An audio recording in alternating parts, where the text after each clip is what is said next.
Imagine you're sitting in this windowless corporate conference room, and projected on the screen right in front of you is a spreadsheet.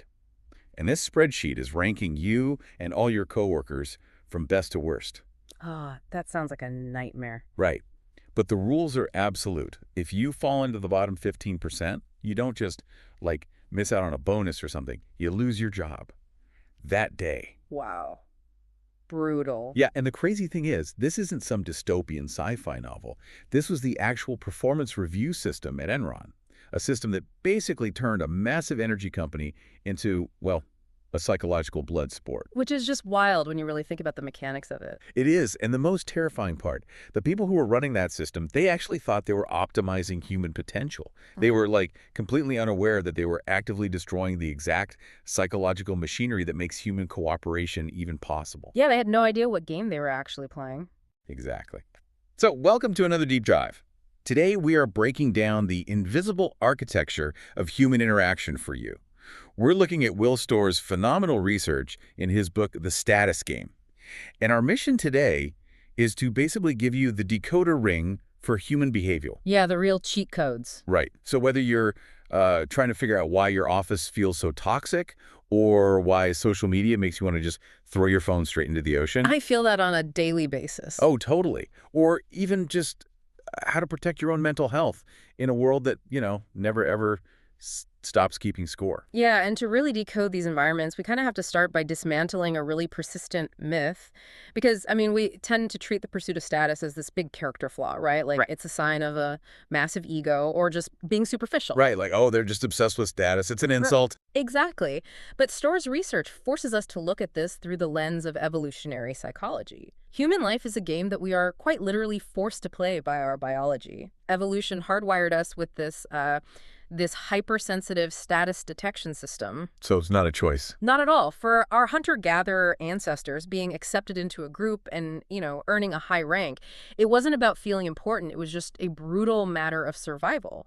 Because if your status dropped too low... You get kicked out of the tribe. Right. You lost access to food, to protection, to mates. Ostracization literally meant death. So today, when someone sends you, like, a slightly passive-aggressive email about the office coffee machine or whatever. And the coffee machine emails. Right. Your brain isn't reacting to a minor social faux pas. Your nervous system is genuinely reacting to a survival threat. Wow. Okay, so we are essentially walking around with this ancient hardware, trying to process, like, modern corporate politics. That really explains the sweaty palms and the racing heart over totally trivial things. Exactly. Because your brain thinks you're about to be left out in the cold to starve. So it's not just about money or fancy titles then. Status is really the invisible currency of, like, deference and respect and influence. And if I'm tracking the research correctly, we don't just have one single way of earning this currency, right? We're constantly shifting between three distinct strategies or games to acquire it. We are. And mapping these three games is pretty much the key to understanding almost every social conflict you'll ever encounter. So the most primitive of the three is dominance. Okay. Dominance, yeah. This is status acquired through fear, force, coercion. It's the street fighter, the mafia boss, or, the dictatorial manager who manages by just terrifying their direct reports. You do not freely give a dominance player status. They extract it from you under a threat. That's the classic alpha behavior, like the biggest guy in the room wins. Precisely. But obviously, human society is way more complex than just, who can punch the hardest or yell the loudest. So we have to have more sophisticated ways of securing our place. Oh, absolutely. We developed two highly sophisticated alternatives. So the second game is virtue. Okay, virtue. In this game, status is awarded to players for being conspicuously dutiful, obedient, and morally pure. Oh, interesting. Yeah, you see this operating super powerfully in religious institutions, military organizations, and today all over online activism. You rise in rank by demonstrating this absolute unflinching dedication to the group's moral codes. Right. It's about who is the most righteous. Exactly. And then the third game, and this is the one responsible for most human progress, is success. Here, status is awarded for demonstrating competence or skill or knowledge that benefits the entire group. So like a surgeon completing a complex operation. Right. Or the athlete scoring the winning goal, or even just the engineer solving a really critical logistical problem for their company. Okay, I love this framework. I kind of look at these almost like three distinct social currencies we just carry around in our wallets. Hmm. And we're constantly deciding which one to spend depending on the room we walk into. That's a great way to think about it. Right. Like, if you're completely new to studying human behavior, just grasping these three categories, dominance, virtue, and success, it feels like getting the cheat codes to social dynamics. Yeah. Because are these essentially the rock, paper, scissors of human interaction? Where we're just constantly shifting our strategy? Yeah, it really is. Because while, say, an organized crime syndicate relies almost entirely on dominance and a monastery relies on virtue, most of us in the modern world are blending all three before lunch. Right. The blend is constant. Yeah. But the real danger, and this leads us right back to your opening about Enron, happens when an environment accidentally strips away the healthy games and incentivizes the absolute worst one. Because an office should be a success game. A healthy workplace is primarily a success game. People earn prestige by being competent and helping the team win. But when leaders create these hyper-competitive environments built on fear, the culture just fundamentally fractures. Okay, let's unpack this fracture because I think a lot of people listening have definitely experienced it. Okay. But I do want to push back on the premise for just a second. Sure. Isn't aggressive competition supposed to drive the best results in business? I mean, the classic argument is that pressure creates diamonds. Doesn't the cream rise to the top if you pit people against each other? Why did Enron's rank and yank system fail so spectacularly? It's a great question. And it failed because it fundamentally misunderstands how the human brain actually allocates energy.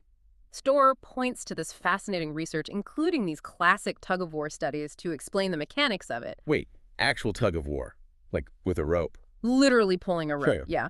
Researchers found that when individuals pull on a rope while their personal effort is hidden from the group, they exert about half the force they do when they are visibly measured and cheered on. Oh, wow, half the force. Half. Because we are wired to conserve caloric energy unless our status is actively being recognized. So moderate, visible competition in a success game, it works beautifully. People want the crowd to cheer. But Enron wasn't a moderate success game. By firing the bottom 15% every year, they turned it into a lethal dominance game. Precisely the distinction. When survival is explicitly threatened, cooperation just vanishes. Status becomes this finite, jealously guarded resource. Right, because if I help you. Right. Think about the mechanics. If I help you succeed on your project, you might score higher on the matrix, which actively pushes me toward the bottom 15% and gets me fired. Wow. So I'm literally incentivized to let you fail. You're incentivized to hoard information, sabotage your peers, and completely stop rewarding each other with prestige. The entire status supply of the company just dries up, replaced by total paranoia and defensive posturing. That is toxic. And you know, it isn't always a massive structural HR policy that ruins a culture. Yeah. Sometimes the rot starts at the very top through this neurological flaw that Storr calls status drunkenness. Oh, yeah. Status drunkenness. Which is wild. Because when leaders achieve extreme success, their brains literally acclimatize to the high status. Right? They do. Dennis Torres's research on CEO flattery maps this out so beautifully. When someone reaches the executive suite, suddenly people start laughing at their unfunny jokes. Right. Everything they say is brilliant. Exactly. Their ideas are just constantly praised. And neurologically, their brain recalibrates to this elevated state as the new normal baseline. And it hungers for more. This creates a deeply dangerous dynamic because the leader accepts praise uncritically but severely punishes any bad news or dissenting opinions. Which just creates a massive feedback loop. Because if I'm a subordinate and I realize my boss attacks anyone who brings up a flaw in the strategy, well, my only path to survival is to exaggerate my agreement. I basically have to flatter them. Yeah, Torch calls it the perfumed trap. The entire corporate culture becomes delusional. The executives are trapped in this echo chamber of their own brilliance, and the employees are trapped in a dominance virtue loop, where telling the objective truth is basically treated as an act of treason. The company loses its ability to accurately perceive reality. Completely. And the terrifying part is that this toxicity, it isn't just happening in sweeping corporate policies or like executive boardrooms. It is being built and negotiated drop by drop in our hyper-local daily micro-interactions. Oh, down to the millisecond. Right. Our status detection system is operating at a level of sensitivity that is almost hard to comprehend. We're talking about reading symbolic information in fractions of a second. The millisecond precision is where the science gets truly fascinating to me, because our brains are constantly measuring these highly subtle cues to map out the hierarchy of whatever room we walk into. Storr highlights incredibly nuanced behaviors, like, for example, the sheer speed at which someone walks down a hallway with a folder. A folder. Yeah. Even if they are just heading to the break room to get coffee, the purposeful stride combined with a prop, the folder signals, I am busy, my time is valuable, I have high status. Here's where it gets really interesting to me. So we're essentially dogs establishing a pecking order, but instead of growling, we're aggressively carrying manila folders. Pretty much. Or consider something as seemingly absurd as a breakfast meeting. Oh, the orange juice phenomenon. When I first read about this in the source, it sounded totally ridiculous, but the underlying psychology makes total sense. Tell them about the orange juice. So we subconsciously track who pours the largest glass of orange juice as a marker of who commands the most respect in the room. It's our primate brain tracking the visual distribution of a scarce, high-value resource. It's not actually about the juice. It's about watching who feels entitled to claim the most space and resources. Exactly. And we don't just track visual cues, we alter our own physiology to match the hierarchy. The most striking example of this is our vocal frequency. This blew my mind. Right. So when human beings speak, our vocal cords emit a low-frequency hum, typically around 500 hertz. Acoustic analysis of meetings reveals that when a group gathers, the highest status person in the room unknowingly sets the baseline vocal frequency. Unknowingly. Completely subconsciously. And within minutes, everyone else in the room subconsciously adjusts their vocal cords to align with that dominant hum. So it's literally an auditory manifestation of bowing. Yeah. We are raising or lowering our acoustic footprint to fit neatly under the alpha seal. So if our nervous systems are tracking status with that level of extreme physical precision, how is a manager ever supposed to provide constructive feedback? Like, if I pull an employee into an office and tell them, hey, your presentation was flawed, aren't I inevitably triggering their dominance defense system? You absolutely are, which is why performance reviews so frequently devolve into defensive arguments.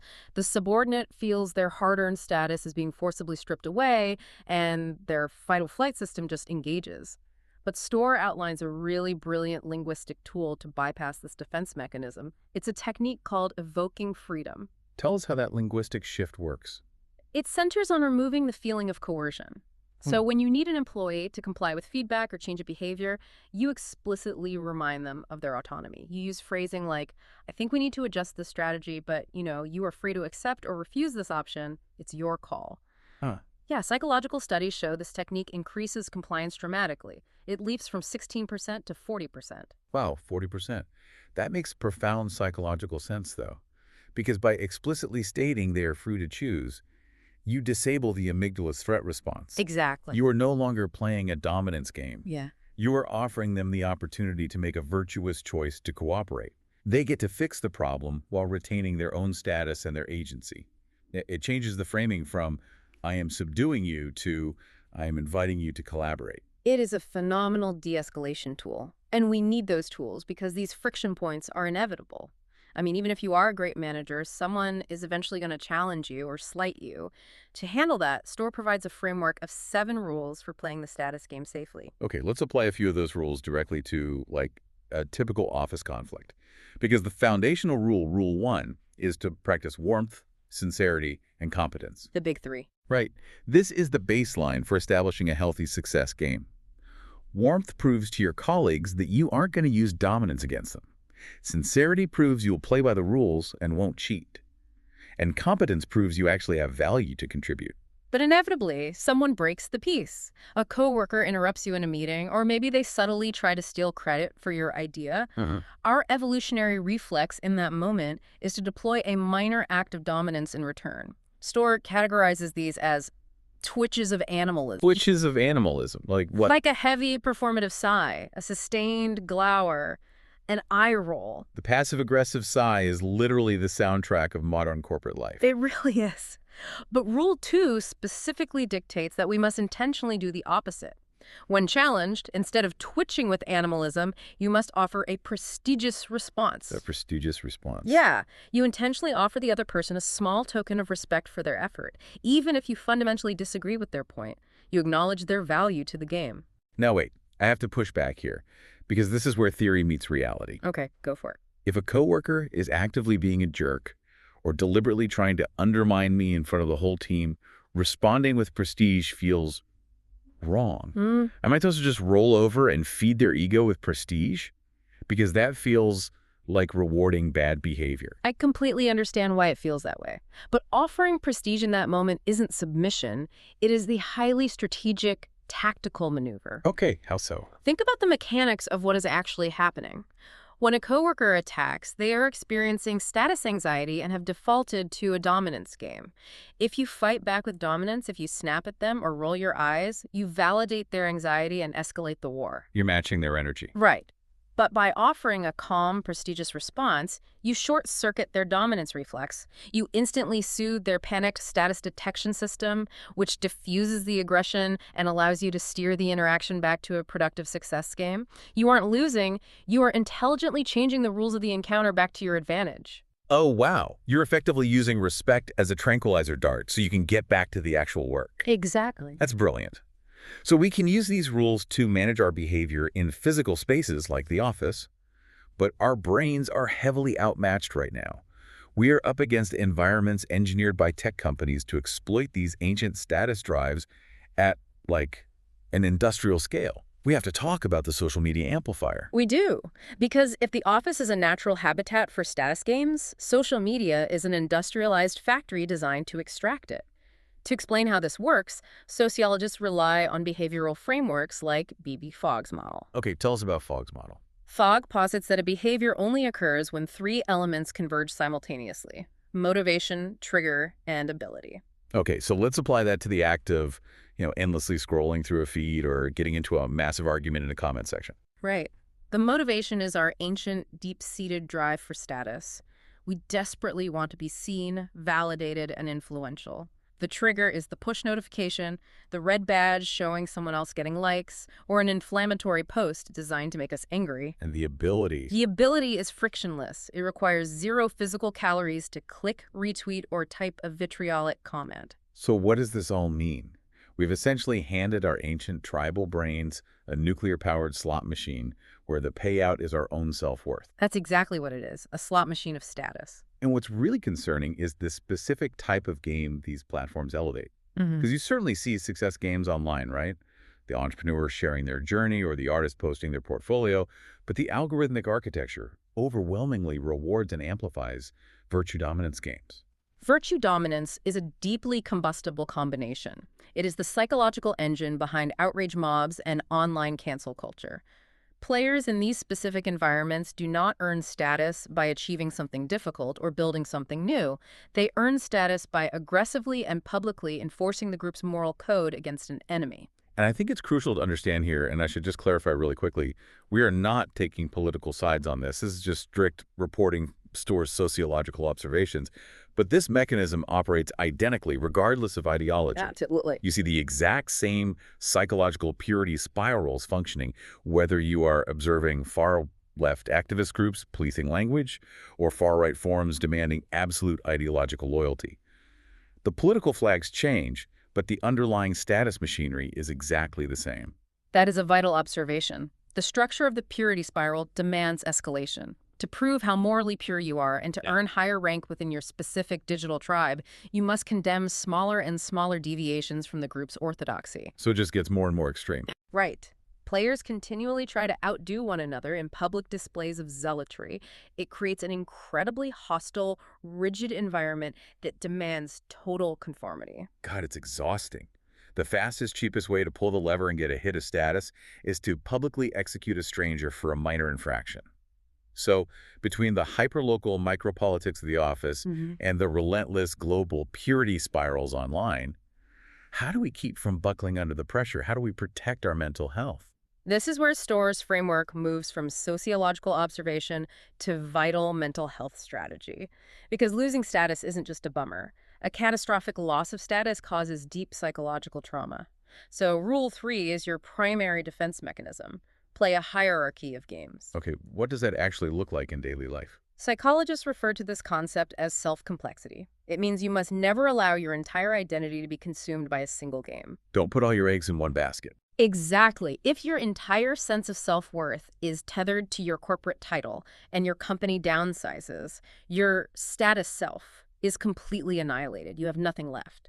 If your only source of community is a rigid online political tribe and you accidentally step out of line and get canceled, you experience a total psychological collapse. That makes so much sense. To be resilient, you must cultivate multiple distinct identities. You are an executive, sure, but you are also a dedicated parent, a mediocre but enthusiastic tennis player, a volunteer at the animal shelter. So if you suffer a devastating status defeat in one arena, the structural integrity of your ego survives. Yeah. Because you have other games reminding you that you still have worth. Exactly. I love that concept. Yeah. Diversify your identity portfolio so a crash in one sector doesn't bankrupt your soul.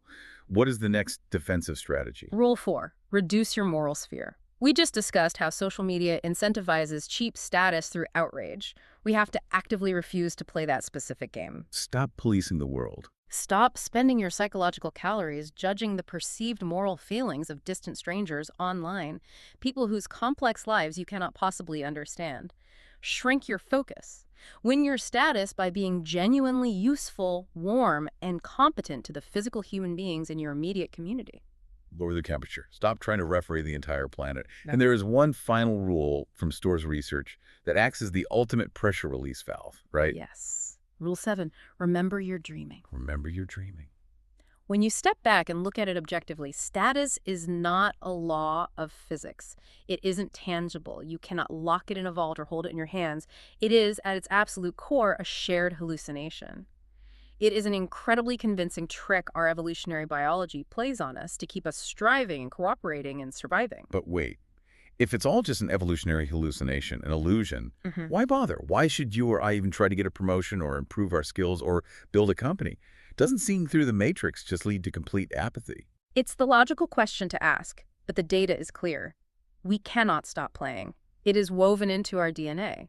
We require connection, and we require the feeling of being valued to remain psychologically intact. We're stuck with it. We are, but realizing that it is a game, that the rules are completely made up, and the symbols of power are arbitrary, whether it's the size of an orange juice pour or the square footage of a corner office, it gives us crucial emotional distance. It lowers the stakes. Right. It means we don't have to tear ourselves and others apart striving for an impossible, flawless victory. We can aim for simple, humble progress. We can strive for healthy competence. We can enjoy the mechanics of the game without letting a loss destroy us. So to synthesize this massive download of human behavior, your life is a continuous sequence of subconscious status games. Every single day you are negotiating dominance, virtue, or success. But once you learn to read the room, you can navigate it safely. You really can. You can catch the millisecond micro-triggers in your office, the posturing, the subtle shifts in tone, and consciously choose to diffuse status anxiety with moments of prestige rather than instinctively biting back. You can bypass defensive reflexes by evoking freedom. And most importantly, you can protect your own psychological architecture by diversifying your identities and shrinking your moral sphere away from the outrage machines. The human status game is inescapable, Yeah. but how you choose to play it and which games you decide to invest your energy in is entirely within your control. You cannot opt out of the game of human life, but you now hold the cheat codes. You get to recognize when a toxic dominance game is being played, and you have the tools to pivot toward a healthy success game. Exactly. And I want to leave you with a final thought to chew on as you go about your day. The research clearly shows that human beings are hardwired to blindly and automatically copy prestigious individuals to gain status for ourselves. We adopt their slang, their habits, and their worldviews. Subconscious. Right, subconsciously. But in our highly connected modern world, the people the algorithm elevates as our elites are often just the players most ruthless at manipulating the digital slot machine of outrage. So you have to ask yourself, whose rules, habits, and beliefs are you subconsciously downloading today without even realizing it? And are they actually playing a game you want to win? Think about that the next time you feel your heart rate spike over an email. Thanks for taking this deep dive with us.